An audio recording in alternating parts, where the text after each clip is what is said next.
The air was heavy with smoke and sweet oil. The smell of rosewater, sweat, and fear clung to the skin like a second layer. In the palace courtyard of Constantinople, the night glowed with hundreds of lamps. Their flames trembled in the wind, making the gold walls flicker as if they were alive. A girl stood in the center of it all. She was no more than 20, her skin shining with oil that smelled of cloves and musk. Almost naked, only thin silk veiled her body. Her hair was braided with coins that glittered with every movement. Drums beat in the distance, slow, deep, like a heart. People had gathered, silent nobles, high priests, and soldiers in black armor.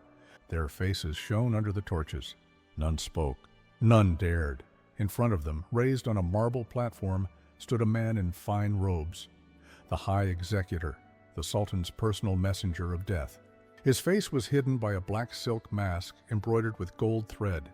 Beside him stood another man, tall, proud, his hands bound behind him.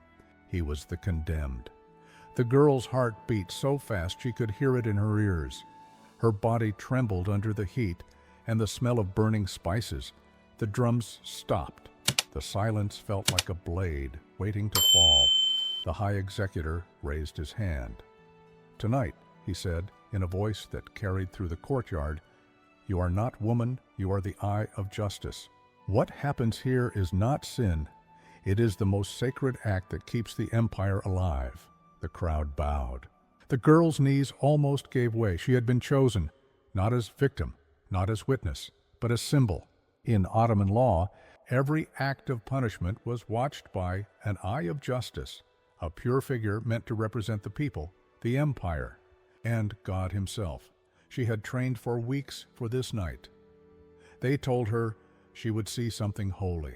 They told her she must not scream, she must not move. She must see and remember, because what she saw tonight would never be written down, but it would live in her eyes forever. The condemned man was accused of blasphemy. He had spoken against imperial power, they said. Against the will of the Sultan, the punishment would not be quick. It would not be simple. It was crafted as a lesson, as theater, as proof of the empire's perfect order. The girl looked at the man. His lips trembled in prayer. He whispered the verses of his own funeral rite. As tradition demanded, this was part of the punishment, to prepare your own soul to take part in your death before it came. The priests circled him, chanting. Their low voices echoed off the marble. The air grew thicker with the smell of smoke and incense. One priest poured dark oil over the man's head. Another drew a line of ash across his chest. Then they stepped back. The high executor unsheathed a sword so bright it looked white in the torchlight. The girl could see her reflection in it, her wide eyes, her trembling lips, but the blade did not fall. The high executor began to move in a slow circle around the condemned. He recited words from the Book of Kings. Each verse praised the power of law, of loyalty, of silence. The ritual was slow on purpose. It was meant to make the crowd feel the weight of the act. Every motion of the sword was part of a script older than any man in that courtyard. The girl felt dizzy. The sound of the chants blurred. She thought she saw the marble floor ripple, as if alive. The condemned man began to weep. His tears mixed with the oil. And then, suddenly, silence again. The high executor raised his sword. The girl closed her eyes, but she did not hear the blade fall. Instead, there was another sound, the low gasp of the crowd as the man collapsed, not yet dead, but already gone inside. His own fear had broken him before the sword could, and that was part of the ritual too. The girl wanted to look away, but she could not. She had been told the eye of justice must watch till the end. Her body shook. Her breath came short, and then the sword fell. The sound was soft, almost merciful. Blood flowed across the white marble like spilled wine. The drums began again, slow, steady, final. The crowd bowed low. The high executor lifted the sword, showing the dripping blade to the torches. The oil on the girl's skin felt cold now. The night smelled of iron and smoke. In that moment, she understood something the priests had never said aloud. This was not about justice. This was about control. The ritual was designed not to purify, but to terrify, to make the empire itself feel alive. Fed by fear, oiled by obedience, the girl's eyes burned. The crowd's chants returned, praising the Sultan's wisdom. The executioner cleaned his blade in rosewater. He turned his masked face toward the girl and spoke softly, so only she could hear, "You have seen the truth." "You cannot unsee it," she trembled. She wanted to ask, "To what truth?" But the words froze in her throat. The torches dimmed. The high executor raised his arm again, and the ceremony ended. The body was taken away, the crowd dispersed, and the girl was led inside the palace, but the smell, the mix of oil, blood, and incense, clung to her skin. She felt it would never wash away. Later, as she sat alone by the fountain, she heard the wind whisper through the marble halls, and she thought she could still hear the chant, "Justice is order. Order is life." But she knew what she had seen was something else, something darker, something that kept an empire standing not through love, but through fear. And as the last lamp went out, she whispered to herself, "They call it holy. But what if it is only power?" The next day, she would learn the secret behind it. Who trained the executioners? Why every movement of the sword was like a dance, and how this brutal beauty became the heart of Ottoman rule. But before I tell you exactly what happened in that sealed chamber, I need to show you the system that made it all possible. Before dawn broke over Constantinople, the girl still sat by the fountain, staring into the black water. The stars faded, the muezzin's call echoed through the city, and the palace came alive with whispers. Servants carried gold trays, guards changed their posts. The empire woke, but inside her head the words still repeated, "Justice is order. Order is life." She could not forget what she had seen. She could not forget how calm the executioner's hand had been. She could not forget how the crowd bowed, not to mercy, not to truth, but to fear. Now, to understand what she had witnessed, we must step back. We must look at the system that made this scene possible. A system more complex, more refined, and more brutal than most people imagine. The empire of rules and exceptions, in the Ottoman world of the 1500s, every act had a rule. There were laws for how to pray, how to speak, how to eat, how to die. But there were also laws for breaking laws, written not on paper, but in blood. For common people, disobedience meant lashes or exile. But for those who touched the power of the Sultan, nobles, priests, scribes, the rules changed. They were above normal punishment, yet always one step from death. This was the empire's secret. The higher you rose, the closer you stood to the sword. The system claimed that the Sultan ruled by divine light, that his justice was not human, but sacred. To question him was to question God. And so, every punishment was turned into a holy act. Belief turned into weapon. The priests preached that sin was not in the act of killing, but in disobeying divine order. When a man was executed, it was said that his soul had been purified by the Sultan's will.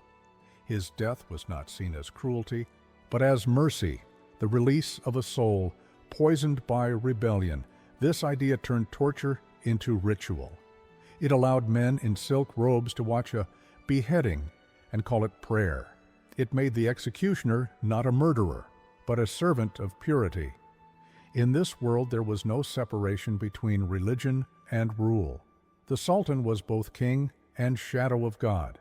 His word shaped heaven and earth, and so no one dared to question the cruelty that kept the empire in balance. People believed that pain itself could feed the divine order, that the suffering of one man could save the lives of thousands. The ceremony of control punishments were public theater. Each act of death was designed not only to kill the guilty, but to teach the living.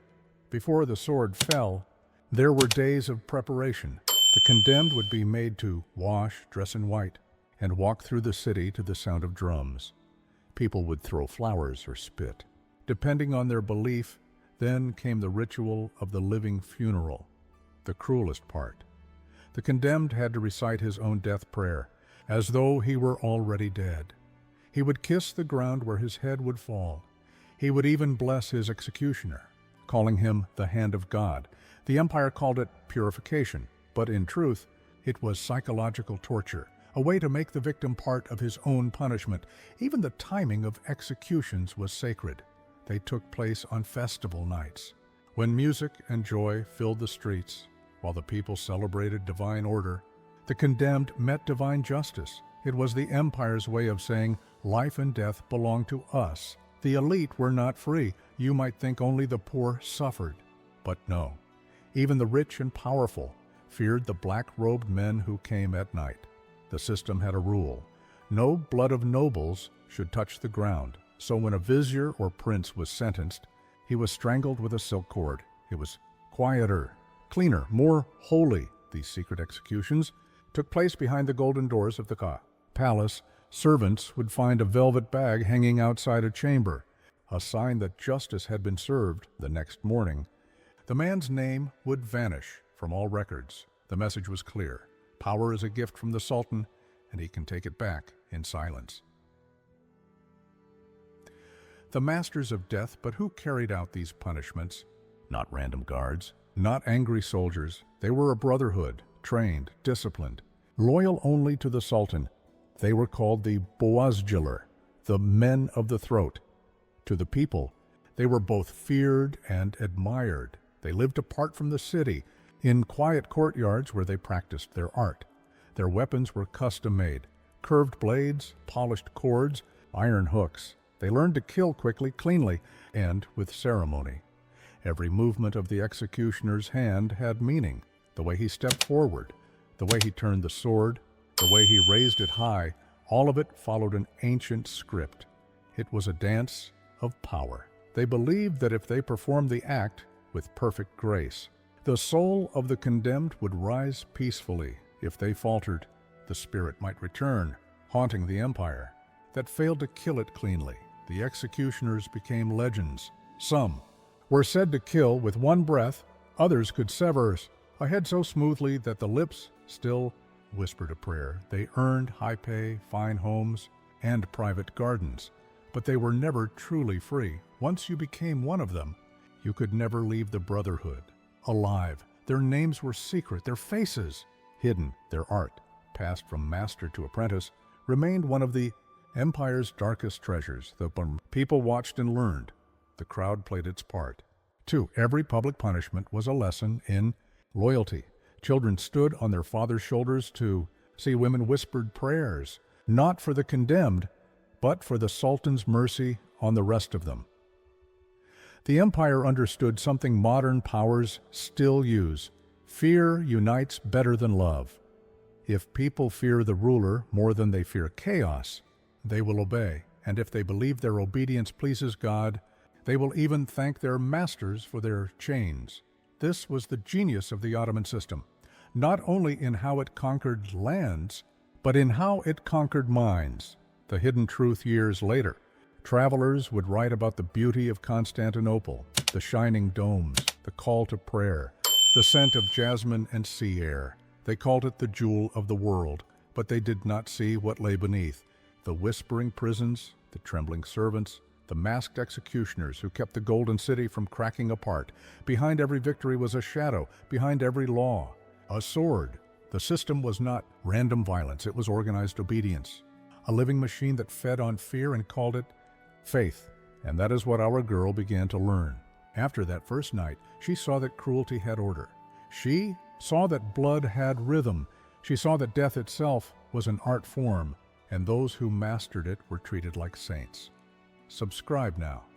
This will change how you see history. Comment what you know.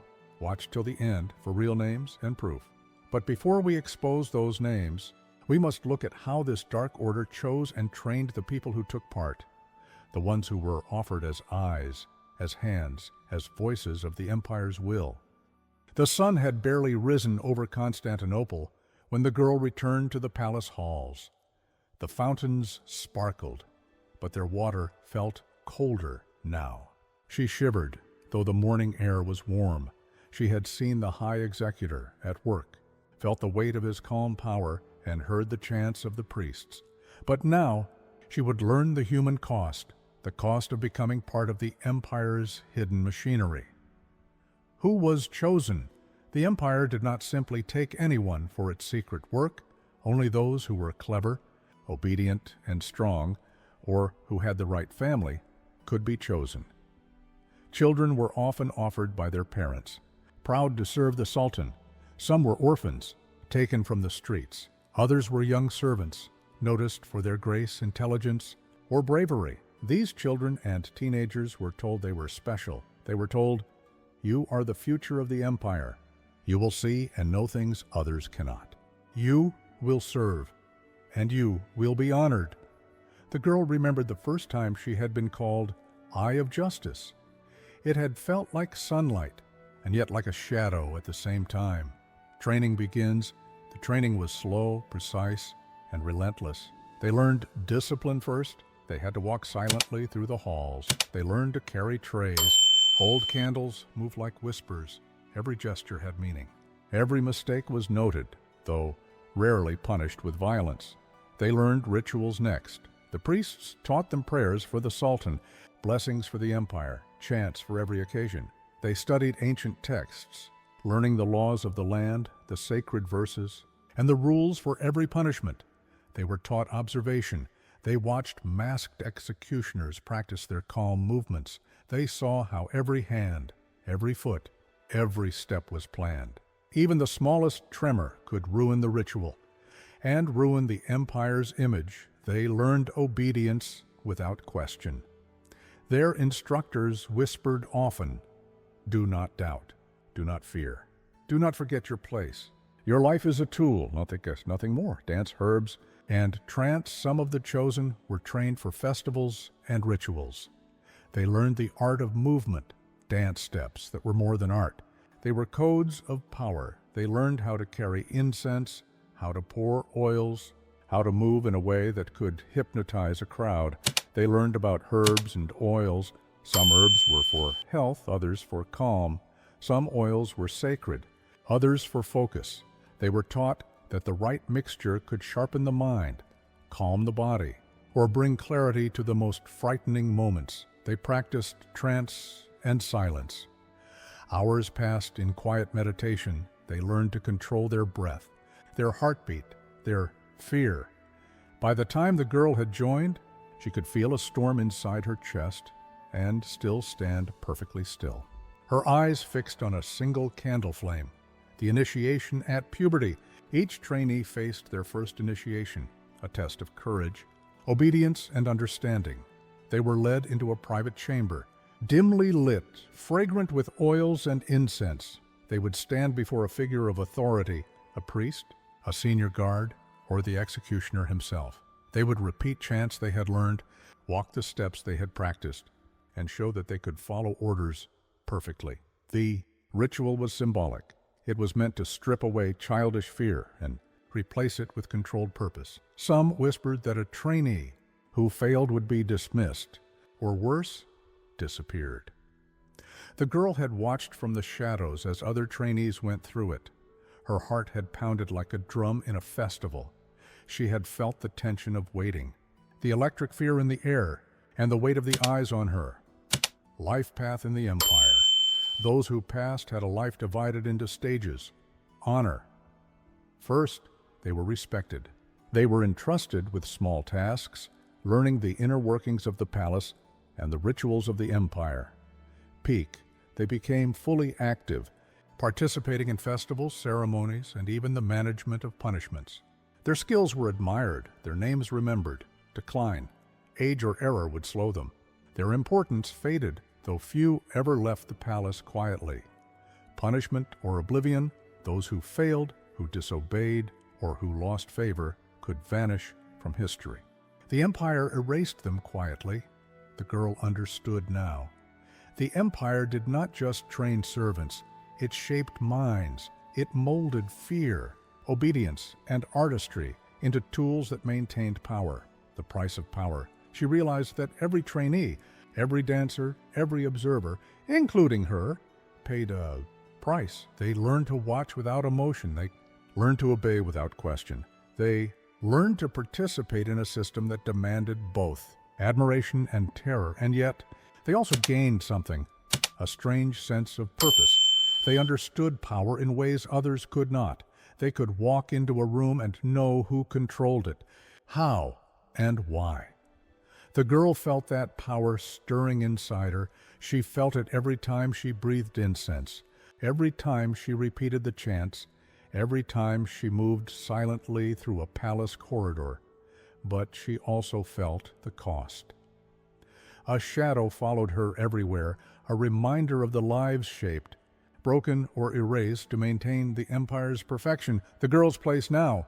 She was no longer just a witness. She was part of the system. Her body, her mind, her obedience, all tools of the empire. And yet, she could still see the human cost, the fear, the discipline, the silent suffering that no one outside the palace would ever know. She understood, finally, that the empire was a machine, and the trainees, dancers, servants, and observers were the gears. Without them, it would grind to a halt. She closed her eyes and whispered, "I will serve. I will obey, but I will never forget." Because remembering was the only way to hold her humanity inside a system designed to strip it away. The palace halls smelled of rosewater and burning incense. The torches flickered against walls carved with gold, their shadows dancing like ghostly soldiers. The girl walked quietly behind the curtains. Her heart beat fast. Tonight the elites would appear, the men and women who shaped the empire, not just with law, but with power, spectacle, and secrecy. Publicly, the empire celebrated festivals with music, dancing, and laughter. People in the streets clapped to the rhythm of drums. Lanterns floated across the Bosphorus. Children chased each other, their shadows stretching across marble steps. But inside the palace, it was different. Here, the festivals were private, controlled, and ritualized. The elites gathered in rooms hidden from the public eye. They were served food on golden trays, wine that sparkled like liquid light, and music that swelled like a tide. The girl had been allowed to enter once. Standing at the edge of a grand hall, she could see the Sultan's closest advisors and the richest merchants. They wore silk robes, their hands covered in rings and bracelets. They laughed and spoke quietly, their eyes sharp. All was calculating. It seemed harmless, almost beautiful, but she could feel the tension in the air. Every movement, every glance, every whisper was part of a hidden order, a system that bound them together and kept them in power. One of the oldest priests, a man whose face was lined like ancient parchment, approached her quietly. "You see their joy," he whispered, "but their pleasure is a duty. Their laughter is part of the empire's strength. They serve the Sultan even in celebration." The girl remembered his words. It was not enough to obey.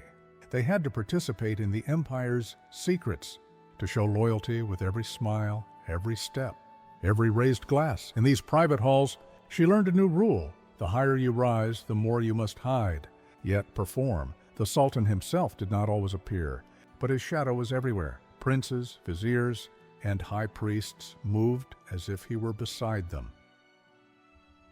The girl had witnessed one festival where the Sultan's advisor, a man named Mustafa, orchestrated a ceremony of music and lights. The steps were precise, the lighting exact, the chants measured. It was designed to honor the empire and reinforce loyalty.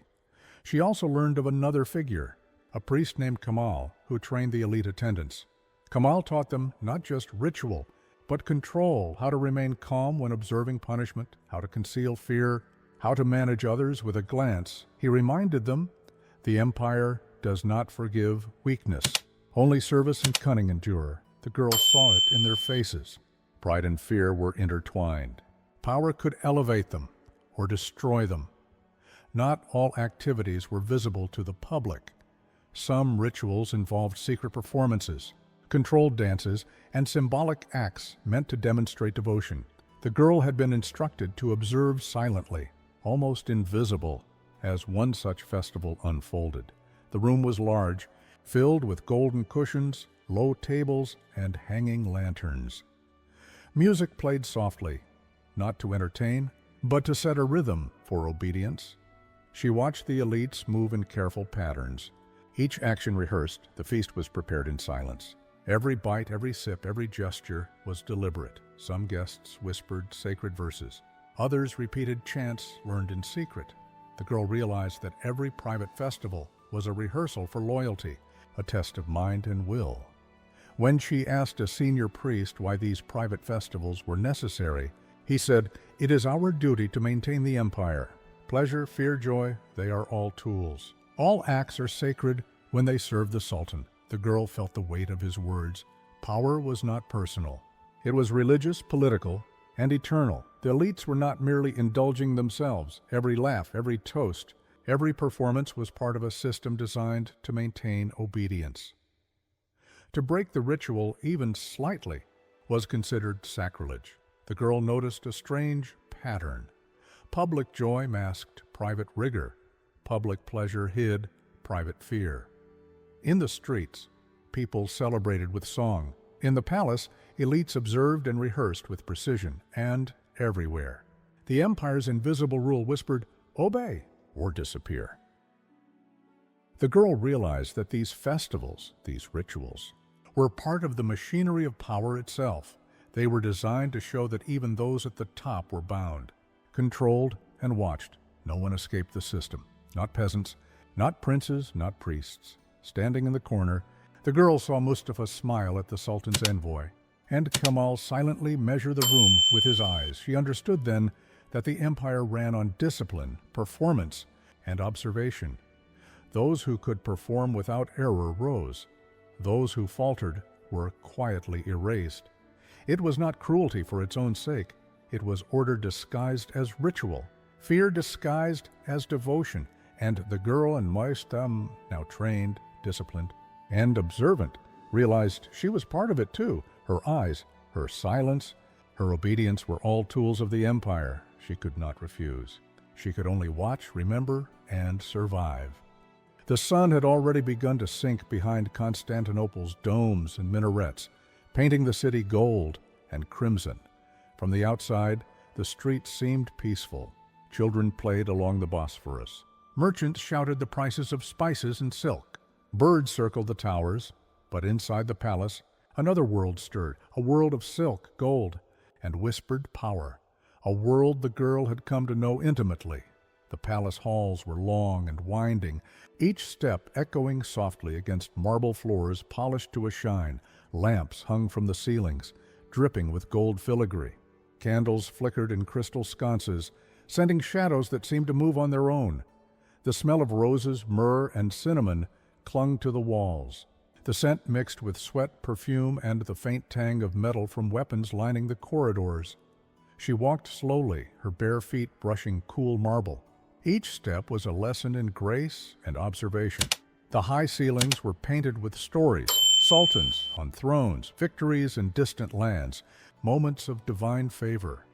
Even the floors told stories, intricate mosaics depicting empires rising and falling, rivers of gold and blue that led the eye toward secret chambers. This was the world of the elite, not merely rich, not merely powerful, but trained to exist above fear and ordinary human needs. Every meal, every gesture, every gathering followed rules older than the girl herself. Servants moved like shadows. They carried trays of food on golden platters, roasted meats, fresh fruits, delicate pastries, jeweled sugar cubes. Each drink, wine, sherbet, or spiced tea, was poured with precision. Too fast, and it insulted the master. Too slow, and it drew suspicion. The girl watched the rituals of the kitchen with fascination. How a hand could sprinkle cinnamon perfectly over a tray of sweets. How a servant would step backward slowly, bowing without breaking eye contact. How the emperor's wine glass was refilled before it touched empty. Even in something as ordinary as a meal, power whispered, "Observe, serve, obey. All else is weakness." The elite did not rely on force alone. They understood the quiet power of desire. Women and men alike learned to read a room, to know which glance could inspire loyalty, which smile could conceal a threat. The girl remembered watching the vizier's wives move through gatherings. Their eyes were sharp, their laughter soft, their words deliberate. Each gesture was a strategy, each touch a signal. It was a world where beauty was a weapon, where charm could open doors that steel could not. The girl felt herself learning too. She practiced keeping her posture straight, her hands graceful. Her eyes learned to notice hesitation, envy, and ambition in others. Every observation, every subtle movement was training, preparing her for a place in this world. The elite's private festivals were different from public celebrations. They were controlled, intimate, and charged with hidden meaning. She remembered one evening, a grand room filled with low cushions, lanterns of amber light, and trays of food that gleamed like treasure. Music played softly. But every note had rhythm, a rhythm that guided conversation, movement, and loyalty. The Sultan's closest advisors performed delicate dances, moving like waves across the floor. Each gesture had significance. Some served wine, others whispered blessings. Every word, every step was rehearsed. She understood that the joy she saw was carefully calculated. Pleasure was power. Every laugh, every toast, every glance reinforced the hierarchy of the palace. The girl realized the elite's wealth was not for comfort alone. It was a tool, a signal, a chain. Clothing was never casual. Silks were embroidered with gold thread. Jewelry was worn as a mark of rank and influence. The Sultan's advisors wore robes that told the story of their families, victories, marriages, favors won and lost. The girl learned to notice the subtle signs. A ring too large, a robe too plain, a chain worn backward. These were clues to ambition, weakness, or secret rebellion. The elite's lifestyle was like a battlefield of appearances. Every gesture, every smile, every move was evaluated and recorded in memory. Mistakes were not punished immediately. The empire preferred slow observation, letting errors accumulate until it was time to act. Even death did not remove the elite from control. She had overheard priests whisper about afterlife. Beliefs, the rich and powerful, believed that their service, their rituals, and their obedience ensured not just wealth in life, but favor in the next world. A perfectly performed ritual in the palace could guarantee a clean passage, a chance to join ancestors in divine order. Failure, however, meant dishonor, a fate whispered about in corners, never spoken aloud. For the girl, this knowledge was terrifying. It meant that every action, every gesture, every moment mattered, not just now, but forever. Even her silence in the corner of a festival had weight. The girl had heard stories. One man, a young vizier named Selim, rose quickly. He charmed the Sultan's advisors, learned every ritual, and anticipated every need. He was celebrated, praised, and feared, until one evening, a single misstep at a festival undone months of careful work. He lost favor silently. No one raised a sword. No one shouted betrayal, but by morning his place was gone, his servants reassigned, his wealth quietly removed. It was a fall as invisible as his rise. This was the lesson the girl learned best. Power was never guaranteed. It could be earned and lost with gestures, words, and obedience. Luxury and influence were as fragile as glass. By now, she had begun to move like them, think like them, and survive like them. Her eyes noticed the subtlest signs of tension. Her hands learned to hold trays with precision. Her voice, when she spoke, carried calm authority. She knew that her training, her obedience, and her observation had become part of her own hidden power. But she also felt the shadow of the system.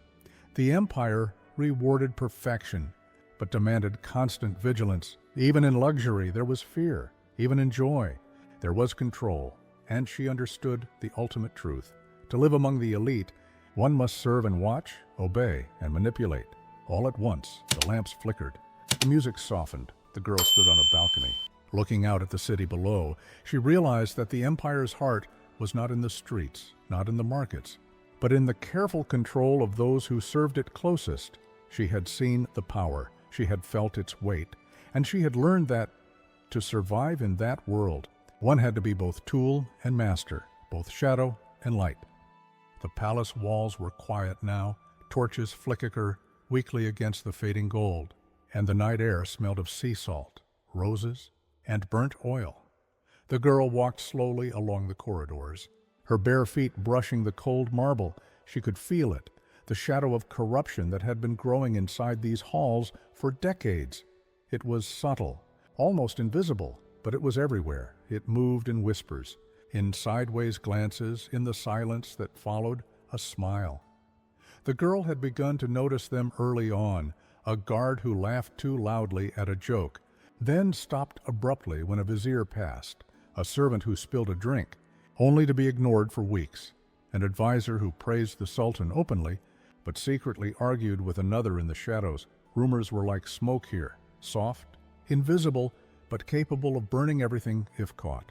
One evening, she overheard a whisper about Mustafa, the once celebrated advisor, from a festival she had attended months before. They say he has taken gifts from merchants in secret, one priest said. He pretends to serve the Sultan, but he serves only himself. Another voice answered low and careful, "Beware. The shadows are patient. One slip, one careless gesture, and even he will vanish." The girl shivered. She realized that no one was truly safe, not even those at the top. Power was like a river. It could lift you high, but it could also sweep you away without warning. The signs of decline were everywhere if you knew how to look. Bribery? Even those closest to the Sultan sometimes accepted gifts from wealthy merchants, slowly twisting loyalty toward wealth instead of duty. Favoritism. Officers and priests who once trained equally now gained special privileges. Neglect. Rituals were performed less carefully. Mistakes were covered up instead of corrected. Secrecy. Hidden messages and coded letters circulated among the elite, discussing plans no one else could understand. The girl noticed that with each passing month, discipline weakened even as luxury increased. It was the paradox of power. The higher the tower, the more isolated the ruler, and the more dangerous the whispers became. The girl remembered Selim, the young vizier whose rise and fall she had watched in Chapter 5. Selim had once been celebrated for his charm, intelligence, and loyalty. He had mastered every festival, every ritual, every glance. But the whispers began. Some claimed he took bribes.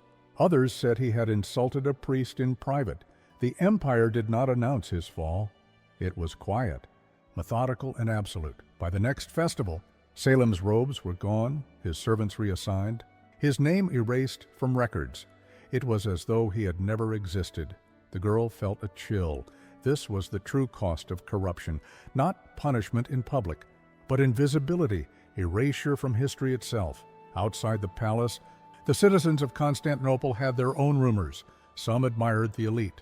They whispered about their luxury, their beauty, their apparent closeness to God and Sultan. Others feared them, noting that those who fell vanished quietly, leaving no trace. The empire seemed invincible from the outside, but inside, the machinery of power groaned under its own weight. Even the girl began to notice changes in her own reflections. The mirrors in the palace reflected a different person, someone trained, obedient and observant, but also alert to betrayal. Always calculating who could be trusted and who could not. As corruption grew, rituals lost some of their precision. The girl remembered a festival where the high priests had carefully choreographed every step. Now, small mistakes went unnoticed. A candle was placed incorrectly, a chant mispronounced, a step slightly out of rhythm. At first, the changes seemed minor, even human, but over time, the smallest imperfections threatened the empire's carefully maintained order. The elite knew this. They whispered to each other behind the gold screens, "Do you see how fast the rules decay? One day, even the Sultan will not be able to hold them together." The girl's heart raced at the thought. She realized that corruption was not just greed, but the slow rot of a system built on fear and ritual.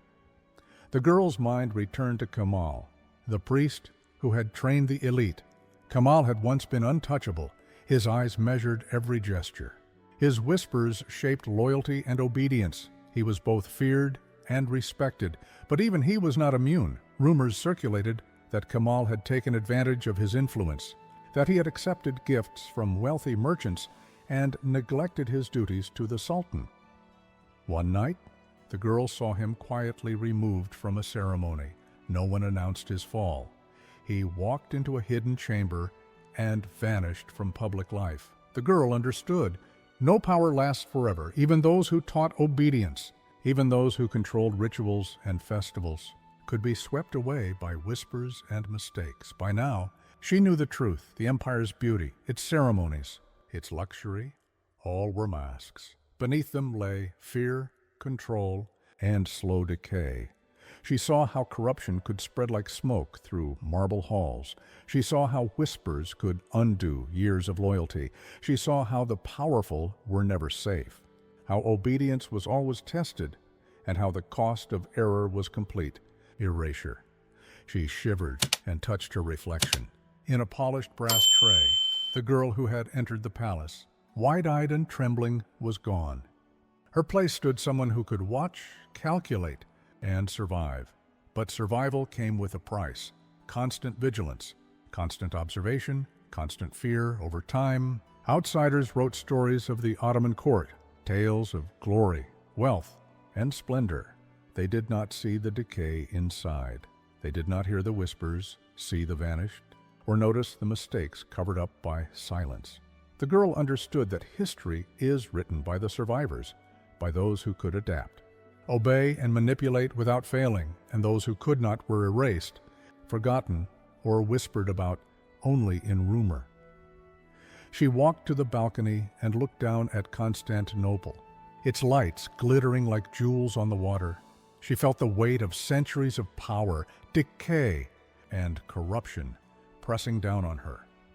She realized the empire's strength and its danger were the same: its ability to hide rot beneath beauty, control beneath luxury, and fear beneath loyalty. The night had fallen fully over Constantinople. The city slept under a velvet sky, pierced by the glow of lanterns and the silver light of the Bosphorus. From her balcony, the girl could see the domes of the mosques, the twisting alleys, and the calm flow of the water. But she knew the truth beneath the beauty. She had walked the palace halls, smelled the incense and oil, watched the rituals, observed the festivals, and seen how power lived and how it decayed. She thought again of that first night, the high executor, the masked man, the condemned soul. She remembered the chant, "Justice is order. Order is life," and now she understood. It was more than a chant, it was a warning, it was a system. It was the truth of elite corruption. The girl had seen the machinery of the empire at every level, how the young were trained and initiated into obedience, how rituals turned cruelty into spectacle, how the elite balanced pleasure and discipline, how luxury became both shield and trap, how whispers and rumors could erase the mighty. And, she asked herself quietly, are the victims to blame, or are the believers? Those who served the empire faithfully often became part of the system they feared. Those who resisted vanished quietly, erased from memory. Power, she realized, was a chain that bound both the strong and the weak. It was not merely the empire that was corrupt. It was human nature under pressure, shaped by fear, ritual, and survival. She could still see herself in that first chamber, nearly naked, trembling, an observer of a sacred and terrifying ritual. That night had marked her forever. It had taught her that fear can control better than love. Rituals can disguise cruelty as sacred order. Luxury can hide decay, and smiles can hide poison. Power is always fragile, and obedience is both tool and prison. She had learned to see beyond appearances, to notice whispers, glances, and shadows. She had learned that the truth of the powerful is never fully visible, even to those closest to them.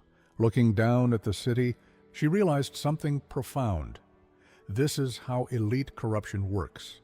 Not always with swords or open violence, but with ritual, secrecy, fear, and careful control. It thrives on obedience, on hidden knowledge, and on those willing to play by invisible rules.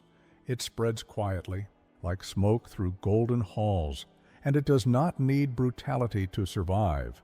Only discipline, secrecy, and loyalty twisted into fear. She thought of Mustafa, Selim, Kemal, the once powerful figures she had watched rise and fall. She thought of the empire itself, shining and imposing, yet hiding rot beneath every gilded hall. And she understood that corruption is not just a failing of individuals, but a systemic shadow that grows where power concentrates. She raised her eyes to the moon, silver over the domes and minarets. She spoke softly, as if speaking to everyone and no one. Remember me, standing in that chamber, seeing what no one else saw. Remember how fear, ritual, and control can hide in beauty. Remember that those who serve may also become tools, and those who resist may vanish quietly. The city below seemed to whisper back in the wind, carrying centuries of secrets through its alleys. She realized that truth is often invisible, and that history remembers only those who survive, obey, or manipulate. The girl understood that judgment was not only for rulers or priests, but for everyone, including herself. Could she live within the system without becoming part of its darkness? Could she observe, learn, and survive without losing her humanity? Could she witness the machinery of power and still carry hope for justice? She knew the answers were not simple. She also knew that silence is complicity, but action is dangerous. Power and corruption are inseparable, and the line between victim and believer is thin. The girl turned back toward the palace halls. The torches flickered, casting long shadows that seemed to stretch into eternity. She thought of the rituals, the festivals, the luxury, the whispers, the rises and falls of men and women who had shaped history. She felt the weight of centuries pressing on her shoulders, yet also the clarity of observation, a knowledge few would ever have. And she whispered to herself, to the city, to history itself, comment, victims or believers. Subscribe, share, click the next video. But remember, the truth of power is always hidden, and those who see it must carry it. Whether they like it or not, the wind stirred the curtains, the city breathed below her, and the girl, trained, observant, and forever changed, stepped quietly into the shadowed halls, a part of the empire and yet separate, a witness to the machinery of power, the dance of corruption, and the eternal lesson of obedience and fear.